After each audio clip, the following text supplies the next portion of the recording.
Hi everyone, I'm Seth, and today I'm going to be discussing the importance of a taper. Over the years, I've worked with many clients who want to continuously train, they want to improve their performance, but they don't ever want to take a break. And their question is always, why do I need to taper? Why do I need to take this break? I just want to improve my performance. So today I'm going to talk about what a taper is, how a taper is done, the purpose of the taper, and a little bit of the mechanisms behind why a taper works. So to start, what a taper is. It's essentially a phase of training that follows a continuous period of training at a high intensity or high volume. It's usually done in the days or weeks leading up to a competition. The purpose of it is to basically peak for performance. So it's going to allow recovery and can actually improve performance through physiological and psychological benefits. Typically, you'll see anywhere from a 2 to 8% in improvement in performance. It's actually seen in all athletes, whether it's a strength athlete, endurance athlete, power athlete. They'll all see the benefits of a taper. They'll all see the improved performance because a proper taper can improve VO2 max. It can decrease muscle damage. It can increase strength and power, which is known as supercompensation, and it can also positively affect mood. So all of these things are going to help improve performance. So the way a taper is done, it's usually done in 1 to 4 weeks leading up to a competition. Following, so it doesn't always have to be leading up to a competition. Sometimes it's just following an extended period of training. You can train hard for a long time, but eventually you need to give your body a break. So usually it's done with a phase of training from 1 to 4 weeks. And the way you're going to do it, you'll systematically decrease the volume of your training while maintaining or even slightly increasing the intensity. So you're going to decrease volume and maintain or increase intensity during this taper. And your taper variables, which are volume, intensity, and frequency, are going to depend on the volume, intensity, and frequency of the training that's currently being performed.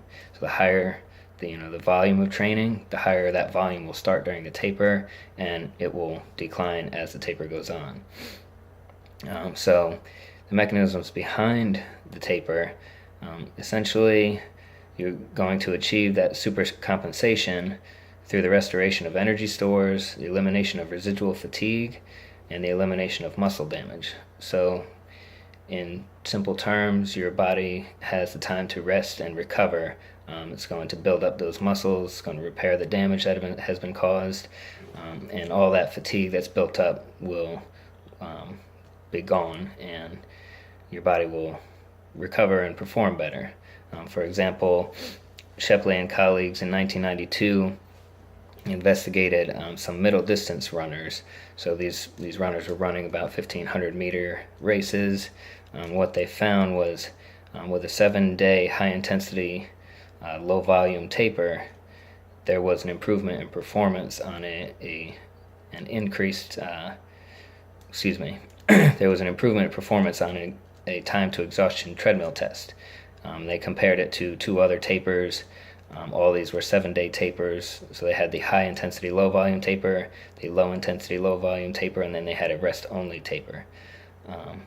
And while looking through that research, while the high intensity low volume taper did improve performance, they did have a slight limitation in their low intensity low volume program. From what I saw, their training for that was actually not geared towards what they're actually doing in their races. So the training was not specific enough to see the results that they would have wanted to see. So they could have done a little better there. Also, Luden and colleagues in 2010 looked at some distance runners. These runners were running longer races, so these were a little more endurance athletes. They're running 8K races, and they found an improved performance of 3%. So these runners improved their performance over a period of time. I believe they did a 3-week taper. And although there was no control for this study, these athletes did improve their performance. And these Results were attributed to a decrease in expression of genes which promoted muscle breakdown and an increase in expression of genes which are associated with muscle growth. So essentially these athletes had, during this taper, they actually increased their muscle size and then subsequently increased their muscle performance, meaning strength and power. So clearly a taper can work for an endurance runner or a middle distance runner.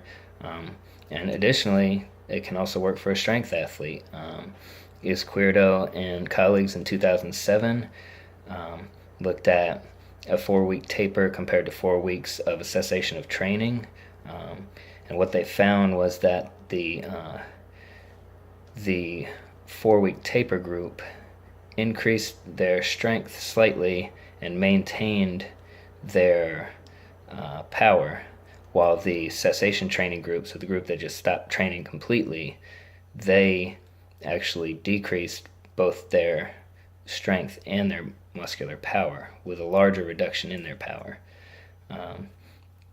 So their training study did lack a little bit in their training program. These athletes were only training 2 times a week, so we may have seen some different results if these athletes were training a little differently, maybe more volume.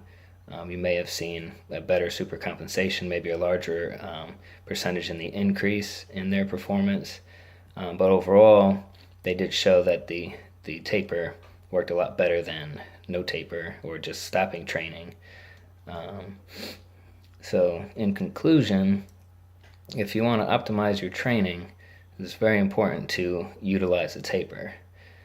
You cannot continue to train hard without your body building up fatigue, and eventually you're going to be overtraining. You may see injuries. You may see mood disturbances. There's a lot of effects of training hard for too long. Overtraining is something you see in a lot of athletes, that they just don't want to stop training. They think that they have to train in order to improve their performance, and eventually they'll see an actual decrease in their performance. So you don't want that. That's why you need to utilize a taper. So again, your current training variables will determine your volume, your intensity, your frequency, and even your duration of the taper. You want that taper to systematically decrease your volume and maintain or increase that intensity that you have.